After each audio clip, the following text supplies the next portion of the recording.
Finally বন্ধুসকল আজিৰ দিনটোতে পিএম কিষাণৰ ওপৰত অসম চৰকাৰৰ ফালৰ পৰা এটা জৰুৰী খবৰ আহি পৰিছে। তো বন্ধুসকল যোনটো কি বৰ্তমান খবৰ আহিছে যে আপোনালোকে এইবাৰ পিএম কিষাণৰ টকা কোনসকলে লাভ কৰিব আৰু কোনসকলে আপোনালোকে পিএম কিষাণৰ টকা আপোনালোকে লাভ নকৰিব, অৰ্থাৎ আপোনালোকে সেই টকাৰ পৰা বঞ্চিত থাকিব। আৰু লগতে বন্ধুসকল অৰুণোদয় আঁচনিৰ ওপৰত এটা বিগ আপডেট আহি পৰিছে। তো বন্ধুসকল যিসকল মহিলাই আপোনালোকে এতিয়ালৈকে অৰুণোদয় আঁচনিৰ টকা লাভ নকৰিলে, তো বন্ধুসকল যদি আপোনালোকে সেই অৰুণোদয় আঁচনিৰ টকা লাভ কৰিব হলে তো আপোনালোকে কি কৰিব লাগিব, তো কেনেধৰণে আপোনালোকে সেই আকৌ অৰুণোদয় আঁচনিৰ টকা লাভ কৰিব লাগিব।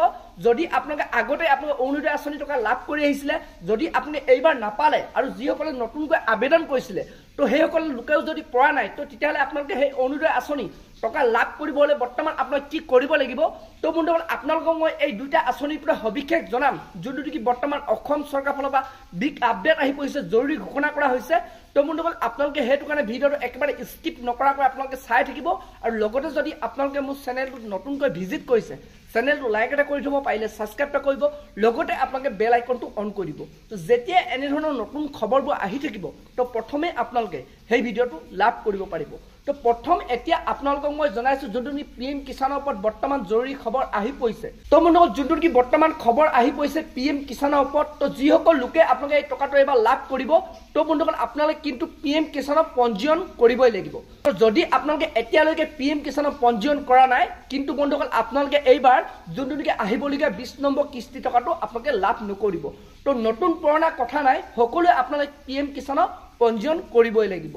তো বন্ধুসকল আপোনালোকৰ এতিয়াও টাইম আছে, যদি আপোনালোকে এতিয়ালৈকে পিএম কিষাণৰ পঞ্জীয়ন কৰা নাই, তো বন্ধুসকল আপোনালোকে ওচৰৰ CSC চেণ্টাৰ বা আপোনাৰ অনলাইনৰ দোকানৰ পৰা আপোনালোকে অতি সহজতে আপোনালোকে পঞ্জীয়ন কৰিব পাৰিব।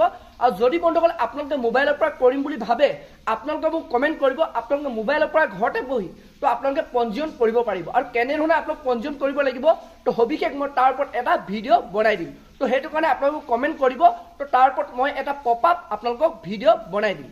তো এতিয়া বন্ধুসকল আপোনালোকক মই নেক্সটটো আঁচনিৰ বিষয়ে জনাই আছো, যোনটো কি বৰ্তমান অৰুণোদয় আঁচনিৰ ওপৰত খবৰ আহি পৰিছে। তো বন্ধুসকল যিসকল মহিলাই আপোনালোকে এইবাৰ 10 তাৰিখে অৰুণোদয় আঁচনিৰ টকাটো লাভ নকৰিলে, তো বন্ধুসকল সেইসকল মহিলাই আপোনালোকে এটা ফৰ্ম আপোনালোকে জমা কৰিব লাগিব।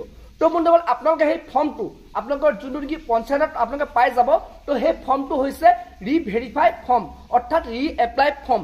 তো বন্ধুসকল আপোনালোকে সেই পঞ্চায়তত যাব, পঞ্চায়তত গৈ আপোনালোকে এই ফৰ্মখন ফিল আপ কৰাৰ লগত আপোনালোকে যোনটো নেকি পাবলগীয়া অৰুণোদয় আঁচনি 1250 টকা আপোনালোকে লাভ কৰিব। তো বন্ধুসকল আপোনালোকে সেইটো কাৰণে দেৰি নকৰিব। যিসকল মহিলা আগতে আপোনালোকে অৰুণোদয় আঁচনি টকা লাভ কৰি আহিছিলে, তো সেইসকল মহিলা অতি সোনকালে আপোনালোক পঞ্চায়তত যাওক, তো পঞ্চায়তত সেই ফৰ্মখন লৈ আপোনালোকে ফিল আপ কৰি জমা কৰক। তো বন্ধুসকল এই দুটা আঁচনিৰ ওপৰত বৰ্তমান অসম চৰকাৰৰ ফালৰ পৰা জৰুৰী ঘোষণা কৰা হৈছিলে। তো বন্ধুসকল আজি ভিডিঅ'টো ইমানেই আছিল। আপোনালোকে যদি আৰু এনেধৰণৰ ইনফৰ্মেশ্যন বা খবৰবোৰ জানিব বিচাৰে, আপোনালোকে মোৰ চেনেলটো লাইক কৰিব, পাৰিলে ছাবস্ক্ৰাইব কৰিব, লগতে আপোনালোকে বেল আইকনটো অন কৰি দিব। যেতিয়া এনেধৰণৰ নতুন নতুন খবৰ বা ইনফৰ্মেশ্যনবোৰ আহি থাকিব, তো প্ৰথমে আপোনালোকে সেই খবৰটো লাভ কৰিব পাৰিব।